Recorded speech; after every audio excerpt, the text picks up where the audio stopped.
அப்படி என்றால் 1614ஆம் ஆண்டு ஜார்ஜ் கோலியாக் என்கிற ஒரு அறிஞன் எது மதச்சார்பின்மை என்று குறிப்பிடுகிறார். எது மதச்சார்பின்மையோ அங்கு வாழ்கிற நாட்டு மக்களுக்கு மதம் இருக்கலாம், அங்கு வாழ்கிற மக்களுக்கு ஒரு வழிபாட்டு முறை இருக்கலாம், ஆனால் அரசுக்கென்று வழிபாடோ மதமோ இருக்கக்கூடாது. அதுதான் மதச்சார்பு என்று ஜார்ஜ் கோலியாக் சொன்னதை இந்த நாடு எப்போதும் எத்தனித்திருக்கிறது. அதனால்தான் அமைச்சர்கள், சட்டமன்ற உறுப்பினர்கள் தங்கள் நம்பிக்கையின்படி 3 மதமார்களை குருமார்களை வைத்துக் கொண்டு அரசு நிகழ்ச்சிகளை தொடங்குவார்கள். ஆனால் தமிழ்நாட்டின் முதலமைச்சரும் தமிழ்நாட்டின் துணை முதலமைச்சரும் எந்த இடத்திலும் இந்த அரசுக்கு மதம் இல்லை, இது எல்லோராலும் வளர்க்கப்பட்டது என்பதை மிக தெளிவாக உறுதியாக கண்டார்கள்.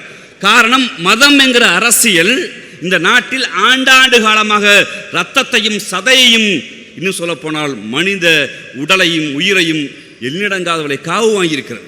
அந்த நாட்டில் மதம் என்கிற ஒரு கூரை நாம் எப்படி பார்க்க வேண்டும்? ஏன் வேற்றுமையில் ஒற்றுமை என்கிறோம்? வேற்றுமையில் ஒற்றுமை என்றால் எல்லோரும் சமம்தானே என்கிற கேள்வி வரும்.